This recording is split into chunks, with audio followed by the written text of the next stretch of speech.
This episode of Vintage Stormfront Freaks has been previously recorded.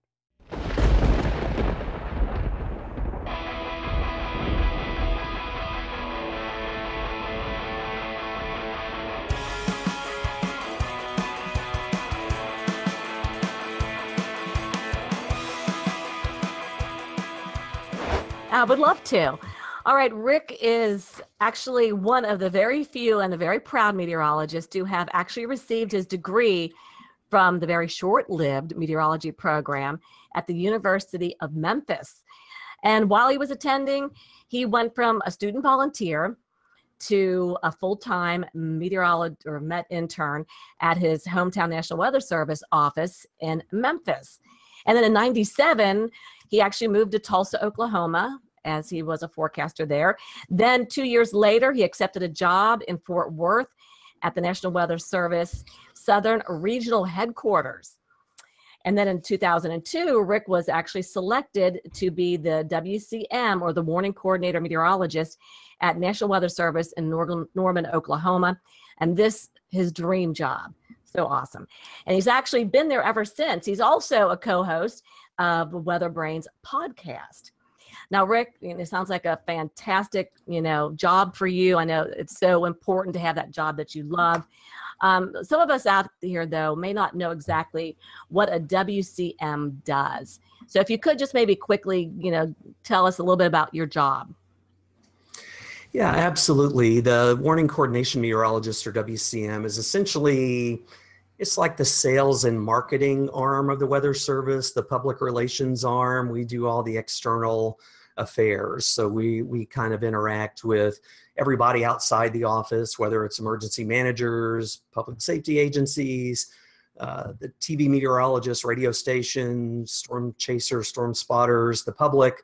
And really our job is to work with all of those people outside the office to make sure that the community is as ready as they can be for whatever bad weather might be coming. So it's a full-time job here in Oklahoma, that's for sure.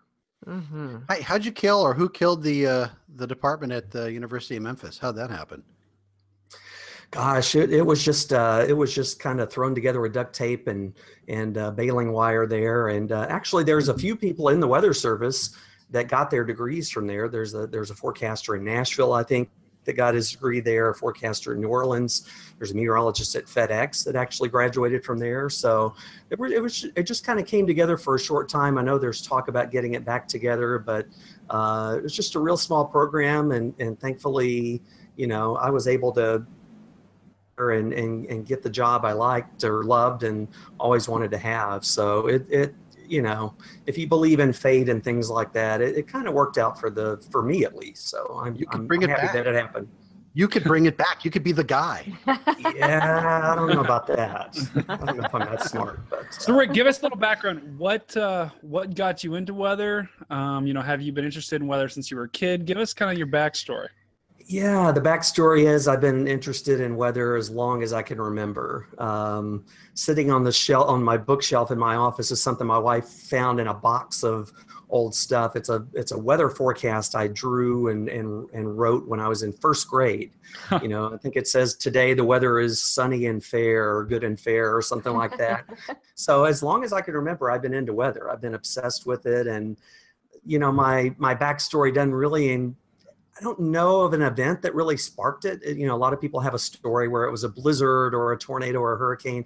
I don't really have that, but what I do know is from as long as I can remember, all the way up until my teenage years, I was absolutely terrified of storms. I mean, during the day, they were okay. They were very fascinating. But if there was a storm at night, I just couldn't handle it. I mean, I was sleeping on the parents' floor, but the next day I was at the library looking at, trying to find pictures of tornadoes. So it was a weird kind of a love-hate relationship with storms as I was growing up. I think Poltergeist, the movie, did that to everybody with the counting. Yeah. If I would have seen that, I would have done. Well, speaking of anxiety and storm anxiety, Rick, I know you're working with some mental health professionals on storm anxiety. I'm in Oklahoma City. I actually now, as of 2 years ago, work in the TV end of it. Just talk about what you're doing there and what you guys are finding out. Yeah, we, from talking to our counterparts on TV at Channel 5 and all the other channels in Oklahoma City, we all get phone calls from people. We all get Facebook messages from people. And there's a lot of storm anxiety here in the Oklahoma City area and actually around the country. I mean, everywhere, every weather service office has their group of people that call. And what we're doing is kind of working with the Mental Health Association here in Oklahoma, just trying to learn more about it. And we can't cure people, we can't diagnose people, but we're just, we're trying to learn how to interact better with the people that have these problems, because people that have the storm anxiety or storm phobia, when they come to us on the phone or on our Facebook page and ask us questions, they're different than a lot of the people that ask questions. I mean, they are obsessed with the weather, and a lot of them are just unable to function when there's bad weather. We have one particular lady that calls our office and calls all the TV stations, who literally is incapacitated if there's a 20% pop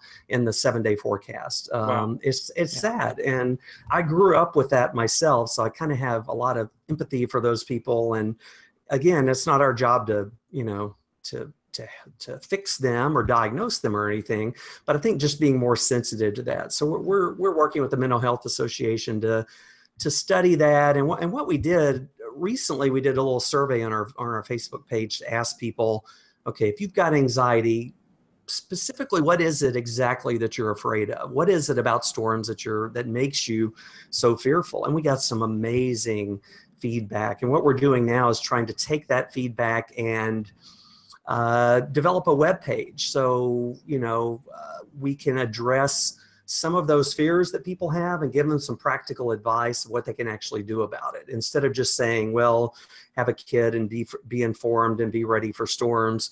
If people are specifically afraid that they're going to be separated from their family and unable to communicate, what information can we give those people specifically to help them? So it's that kind of thing that we're looking at. What other people are involved in that group, Rick, besides National Weather Service? Are there other organizations? Yeah, there's the Mental Health Association of Oklahoma, who we've been working with most closely. They actually got grant money and have been actually doing counseling and have support groups after the 2013 tornadoes, especially where they're actually talking to people, and they set up at events and actually provide counseling to people who were affected by the tornadoes in 2013, either directly or indirectly. So that's our main partner. We're also working with a group associated with something called the Oklahoma Medical Reserve Corps. And this is a group of doctors, nurses, mental health professionals who are kind of on standby and ready to deploy in the case of a big disaster. So they can come in and help supplement the local system that's in place for doctors, nurses, triage, things like that, and then also with the mental health side of things. So we're working with them, and it's really been fascinating. We actually had some training that they provided for our staff recently on,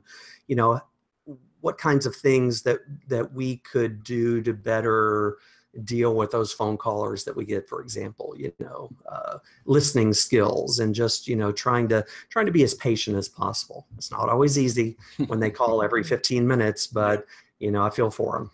Yeah. So how did you get over it? I'm sorry.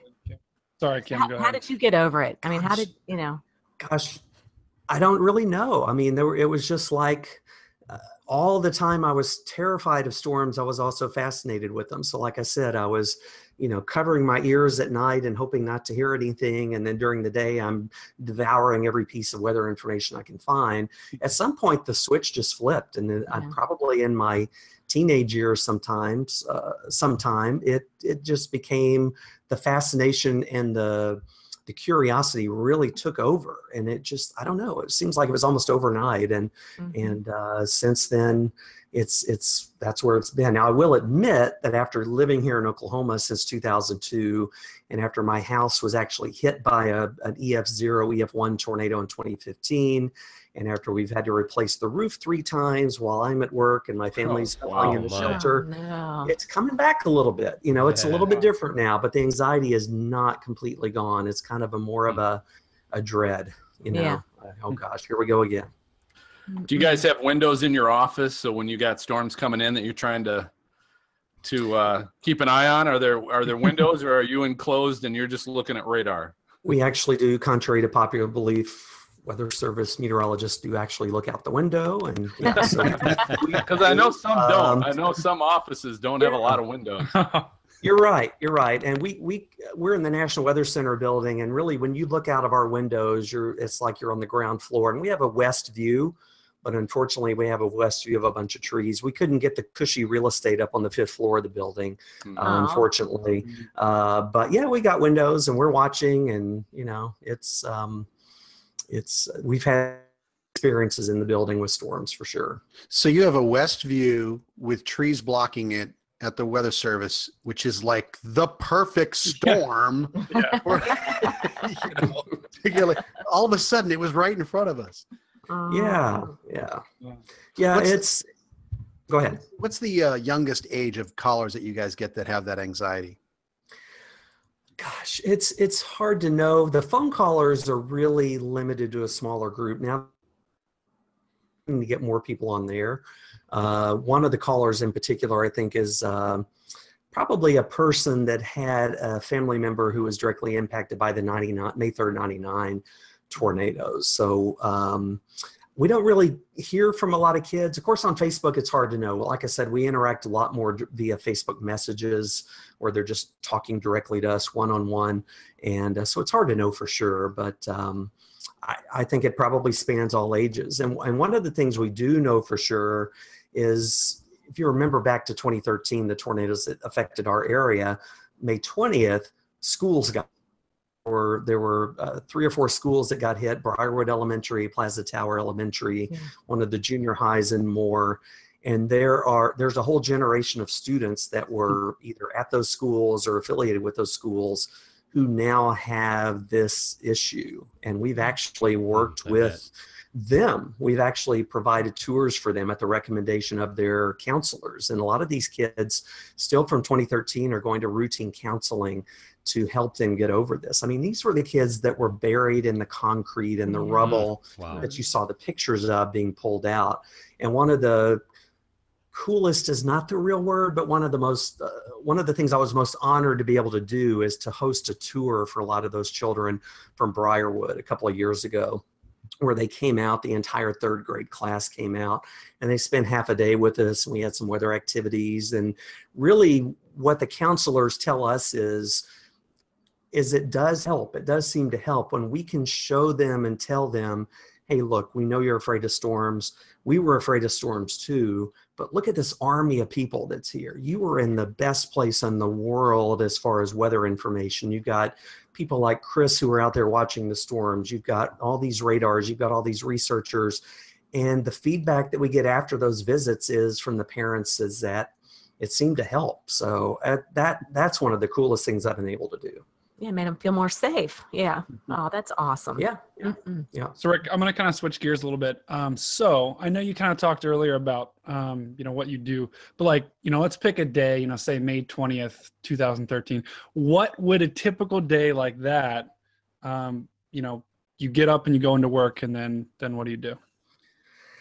Yeah, on a day like May 20th or any of those severe weather days, I'm part of the leadership team or the management team of the office. Every weather service office has a meteorologist in charge and a warning coordination meteorologist and a science and operations officer.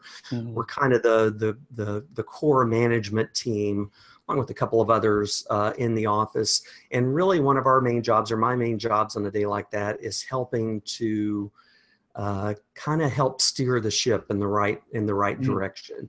I'm probably not sitting down and drawing the graphics. I'm probably not doing the forecast myself, but I'm probably helping to steer the message. And for example, let's look at May 20th, for example, that before I ever left home that morning, I mean, I think the first tweet I sent of that day from the office account was from my kitchen table. And we knew already early that morning before I ever got into the office that we're going to be dealing with storms that were a little bit atypical for Oklahoma. Instead of happening from 4 to 7 o'clock, we were thinking we're going to have initiation at maybe as early as 2 o'clock. And that was a whole different story when it came to schools, businesses, rush hour. So we're already thinking of the message. And On a day like that, we have usually it's a team huddle. Think of a football huddle where you're getting together and what's the game plan? What playbook are we going to use today? What is the game plan? Who's going to do what? Who's playing quarterback today? Who's going to be the warning forecaster? And what is our message? And really the message is everything on a day like that, because we want a consolidated, consistent, unified message coming out of our office, going to our media partners, going to all the emergency managers and the people out there who have their fingers on the siren buttons and who are doing the real work in the local communities to get that message out. So it's that particular day, I remember it. I mean, it was like you wake up and May 19th, we looked to May 20th and thought, oh man, tomorrow looks really bad.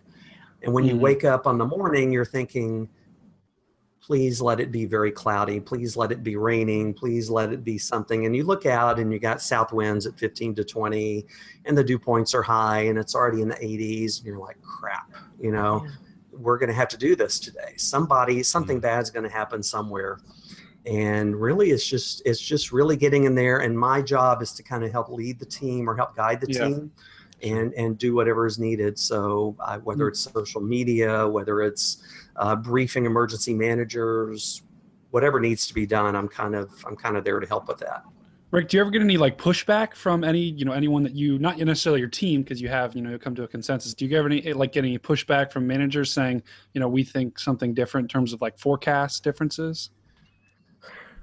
Not really. I mean, we have a really good team at our office, and I get a lot of FaceTime. I get to be the spokesman for a group of people, a group of about 25 people that are really doing the real work behind the scenes. That's awesome. Forecasters who are doing the graphics, the forecasters who are figuring out the timing and what's going to happen, working with the Storm Prediction Center.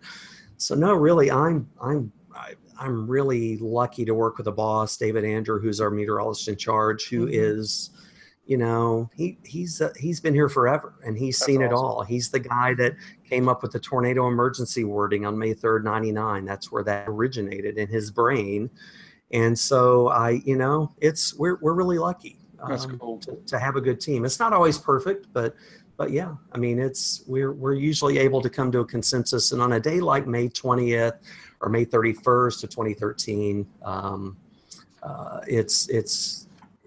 it usually works out pretty well as far as the messaging part or agreeing how we're going to attack the day. So what do you do if there's 2-3 people got the flu that day and you're like, oh, how deep are you guys with people you can call in or? We're not as deep as you think. Weather service offices are essentially staffed for quiet weather. Like tonight, there's probably 2 or 3 people in our office working.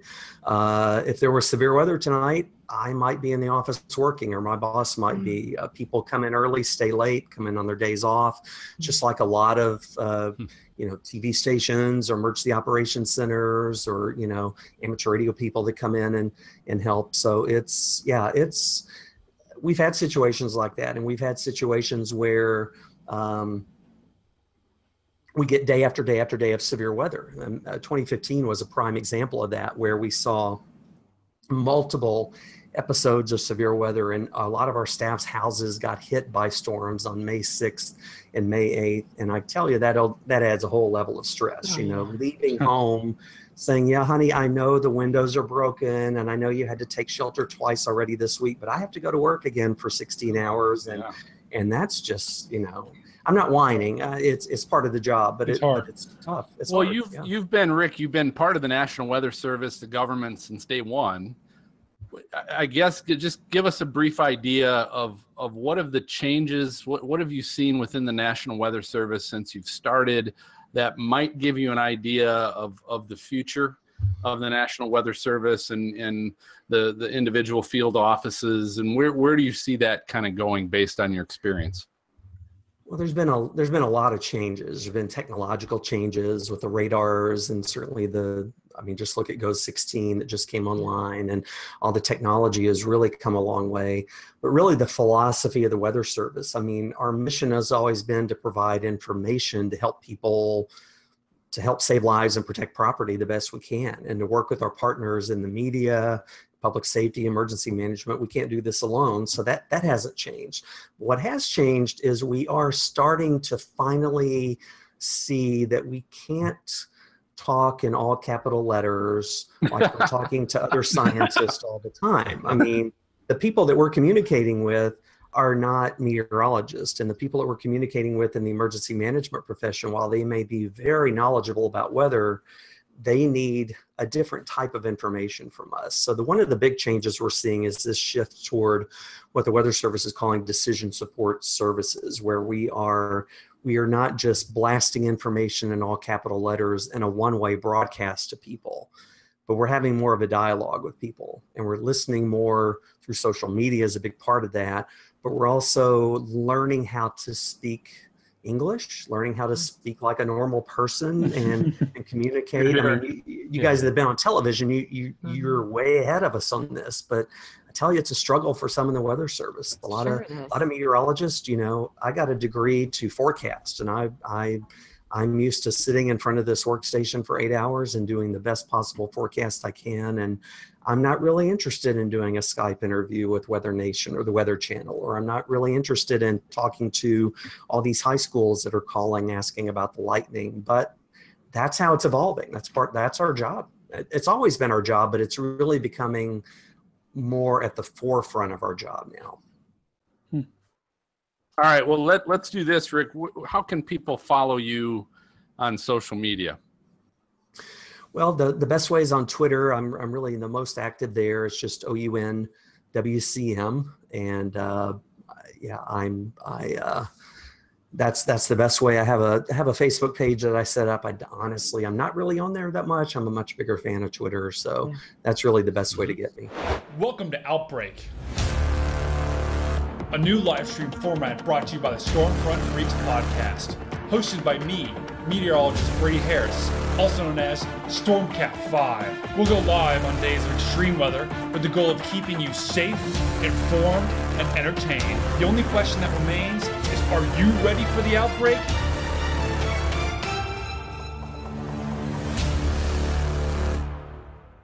Okay, hey, we're excited.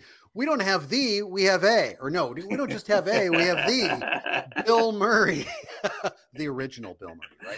Co-host on the WeatherBrains. Now, Bill did television weather for fun at the CBS affiliate in Birmingham for 5 years back in the early 90s. Also created and sold a weather company called The Weather Source. Now, his group then formed the weather company, now the Weather Factory, back in 1998, for which he has served as president since then. But Bill also owns a hotel management company that manages 34 hotels across the country from New Mexico to Florida.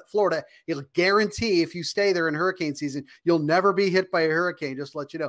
And Bill has also been a co-host on the WeatherBrains since it began back in 2006. Bill, welcome. And how did you get WeatherBrains started? What was the whole brainchild of that whole thing? Well, it's a funny story because I went to James in 1999 and said, we need to do a show on the NPR station every Sunday afternoon, an hour.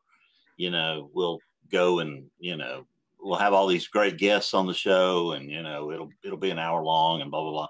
He's like, I'm not giving up my Sundays to do something like that. He said, that sounds like a great idea.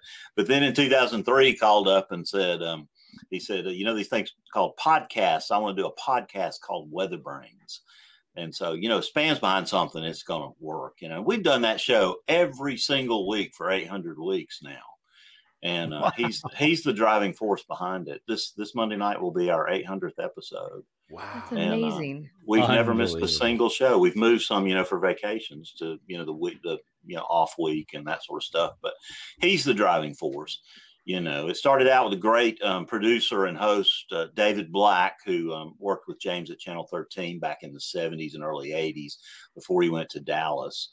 And, it was a slickly produced show, but, David got called away to do other things, and then Span took over. And, we always say, if you like a well-produced, well-organized show, you won't like this one. But we've just had a blast doing it, for all these years. We're in our 16th year now, and it's just been amazingly fun. Some point you say, will I ever get tired of doing it and stop? I don't think I could, because every week it's something amazing that happens. And I don't know if y'all remember Johnny Parker, the young man in Smithville, Mississippi, whose family was affected by the EF5 tornado back on April 27th. He has cerebral palsy, and he's a brilliant young man, has difficulty communicating. But Jen Watson and Cantori, a bunch of us had Johnny and his whole family down, and surprised him with a visit from Jim, because that was his hero, and brought a jacket to him, and it was just a fun event. But everybody, James got to know Johnny, and of course we got to be good friends with him. And we did a show, a couple of years later with him, where he was on the set at 3340, and we recorded WeatherBrains. So Jeremy Bauer's putting together a collection this week of, the best shows of the first 800. And I was so thrilled because they rated Johnny's appearance on WeatherBrains as the #3 best show of all time. And it just moved me. Tonight we had a call. Johnny's family puts together a call with meteorologists every couple of months. And I was honored to be on that call again tonight. And I got to tell him with James, that he was the #3 all-time episode of WeatherBrains. And it really is a moving experience to learn his story. That's so amazing. I don't want to have any spoilers. 100 episodes. There's got to be some really memorable things, looking maybe at the top 10. What maybe didn't make it, or you aren't going to talk about, that you just have to mention, that you're like, this was just an incredible moment on the show? Anytime JB was on it, Serena was just a miracle. JB was all of our mentor along the way. I used to go hang out at the weather service when I was in the 6th grade, and this guy would, give me the run of the office on a Saturday. Any of the files. I did my science projects on weather, did these, really interesting climatology of Alabama tornado science projects that got me sort of a reputation, for being a meteorologist way back then. And so anytime JB was on, it was amazing. There's some funny outtakes from that, but I gravitate to all the times you were on the show, Serena. I think those were the highlights, and so we just had to create a whole separate category for your appearances on there for sure. Now I know you're funny. no, really, I hate we let you get away, over here to the Stormfront freaks. We're thinking about trading a draft choice or two to get you back, on our show. But we pay her a lot. It's going to be hard. I was going to say, if you're paying her anything, you're paying her more than we're getting paid. Yeah, there's a contract there, Bill, but the phone line's open, I guess. Well, we would never poach. We might send the WeatherBrains jet over and see if we could borrow her every once in a while. Hey, Bill, so I'm just gonna throw this in here because you talked about JB being your mentor. You've got a unique as hell resume when it comes to weather. Right? Like you are not a educationally trained meteorologist, correct? Yeah, I learned. Did you go to school for that? Not one single minute and not one single class anywhere. And so but I love this, Bill, about you, because I think this is what's so cool and gives hope to other, I'll say, weather geeks, right? That love weather, but maybe they didn't go to school, or maybe, like me, I'm butt old. I'm not going to go back to school, but you give hope to a lot of people because no one would know that about you, right? You're a past vice president of the National Weather Association. You're this hotel tycoon, but you've basically got your self-trained meteorological degree yourself. I guess tell me a little bit, how did that happen? How did you go from that person to now this National Weather Association VP? Without a degree? Well, help us. I should have been a meteorologist. There was no question, Phil. But some well-meaning meteorologists in 1979 said, "What in the world are you doing? You're going to be a GS5, working shifts, and this is not what you should be doing." I had just gone to the International Science Fair with a project on hurricanes. And, I was going to Florida State, and I was going to be the next director of the National Hurricane Center. That's what it says in my high school annual. And, these well-meaning people, sort of steered me away from that. I came from a really, middle-class background. I had to find my way to pay my way to school. And I was really scared that I might not be able to, provide for my family. So I didn't have anybody to sit me down and say, if you follow your passion, you are going to be successful. And, you know, you'll never work a day in your life. But I changed to a computer science major. I got a job in a hotel, and, you know, anything I do, I tend to just grab it and do it, you know, to the hilt. And within, you know, 2.5 years, I was the general manager of a large Sheraton hotel. I was 21 years old, and I was making, you know, 60 grand, which, you know, in 1983 was, you know, not small money. You know, it was as much as I was going to make in computer science early on. It was certainly as much as I was going to make it as a meteorologist. So, you know, at a certain point, you can't go back. But in 1991, well, 1989, Jerry Tracy, who's still on television in Birmingham, some of y'all probably know him. Jerry came to stay at our hotel when he came from the Weather Channel to be the new chief at Channel 13. And I met him in the lobby. And I said, Jerry, I'd like to take you to lunch and just pick your brain, you know. And we had a great lunch. He said, come on up to the TV station. And some of y'all may remember this tornado hit West Memphis, Arkansas that night. And he said, Bill, I'm not going to have much time to spend with you, you know, but, you know, you're welcome to stay. I said, put me to work, Jerry. And so he put me at the weather wire. And he said, you know, anything that comes off the weather wire, you bring it to me on the set. Well, I'm hooked. You know, and he's like from New York. So Jerry was like, Bill, is it Oneonta or, you know, Oneonta, you know, and I was giving him these little tips. So Jerry and I became good friends, and he trained me over 2 years. I've got the notebook back here in the library, you know, with the moss and all these things. And he called me up one day and he said, I got you a job at WBMG, which is now WIAT in Birmingham. You're going to be the Saturday night meteorologist. And I'm like, I can't do that. And he said, sure you can. I went and did the screen test, and they said, you know what you're talking about? I said, well, I guess I do. And so they hired me. And if I knew then what I knew now, it would be a whole different ball game. But, you know, I couldn't even believe these guys were paying me. I walked in there and got my first paycheck, you know, after my training 2 weeks. And, you know, it was for like, I don't know, $1,100, $1,200. I'm like, y'all made a mistake. You know, something's wrong with my check. And they're like, what? I said, I can't be making this much money. And they thought I was, you know, a joker. They were like, get out of here. You know, that's what you make. And I was like, well, this is not too bad. But I did it for 5 years until there was a convergence of this little company that you mentioned, Maz, the Weather Source. We sold it to AccuWeather. I had become president of this major hotel management company. And I just couldn't do it all. And so I let the TV go, which I always will review as a mistake.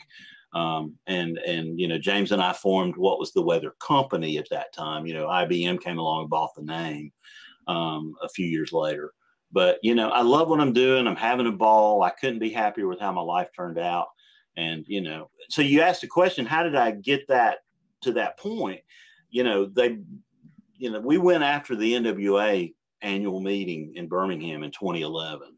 So this is back in 2008. You know, we're going to the meetings and saying, come to Birmingham. This is the, you know, greatest city in America. They say, good. It's against you and San Antonio. I'm like, San Antonio, the place with the Alamo and the Riverwalk. And oh my God, you know, they'll never pick us. But, you know, we brought them to town, rolled out the red carpet, you know, playing James Spann on every television in the hotel. And they picked us. And of course, you know, they had the big tornado outbreak in April, and we had second biggest attendance ever at an NWA annual meeting. We did all kind of crazy things. We rolled the Alabama marching band through the ballroom. You know, we had the cheerleaders and Big Al and, you know, all these crazy things. And it was a very memorable event. So because we did some things that the NWA had never seen before, I got put into some leadership roles, and I always will treasure that time because, you know, the NWA is near and dear to my heart very much. So you're like the meteorological Donald Trump in a cool way. Like, I mean, all right, like all of, like building this hotel business and like, you know, these companies, you know, buying and selling them. It's for not having a, you know, a weather degree or whatever. I think the point Phil made earlier is just so awesome. You know, some people choose to go to school like I did. You get your loans and you go through classes that are terrible. But there's other paths. There's other ways to still follow what drives you and what you like inside. And you can still be involved with the weather. It's awesome. Well, it's important to have an entrepreneurial bent. And I always taught myself that from my early days in the hotel business. because everything we did was very entrepreneurial. Even when it was inside a company, we were trying to test limits and break things and, see what we could do. So that's right. But you can never, ever discount the importance of that degree. It's really critical to your credibility. When the NWA came to me and said, we want you to apply to be one of our first digital SEAL meteorologists, I was in a field with Jason Semenau, Mike Mogul. And I said, look, I may not pass the test, guys. I do this weather all the time, but what if I don't pass the test? And they said, this is not good. The guy's not confident in his ability to pass the test. But my wife, who made my drink of the night, I'm the only non-beer drinker here tonight. She made me a bee's knees. And so shout out to her, my beautiful wife, Elle. Nice. She said, you are going to go take this test because you do know what you're talking about. You'll pass on the first try. And I went, okay, great. So they sent a proctor from the University of Alabama, sat there in this test that normally many of you have taken it, I guess, many people that are watching, and a large percentage of them fail. I took the test and just roared through it in about 40 minutes. And the proctor was like, you sure you're done? I'm like, yeah, I'm sure I did okay. And I got an 86 on it. And I was so thrilled, that I had. So that, made me feel really good. But James has been really nice to let me work all the garbage shifts and do all the severe weather. I'm thrilled to have those jobs, Now Scott Martin's a great member of our team. But, I've just been so lucky to get all these opportunities. That's good. James doesn't make you pick up his dry cleaning or anything, does he? I carry James Spann's, water, whatever he needs me to do. That man's amazing. And nothing I've ever been luckier was to, get hitched to his wagon.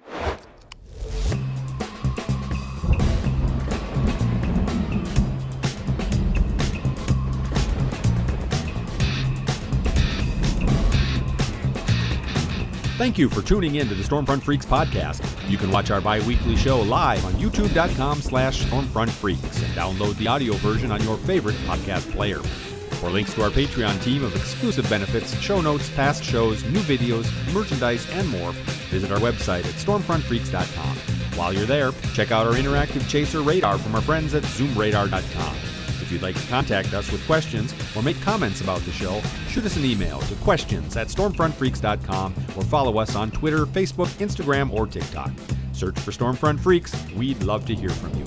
Join us next time and tell a friend about the Stormfront Freaks podcast.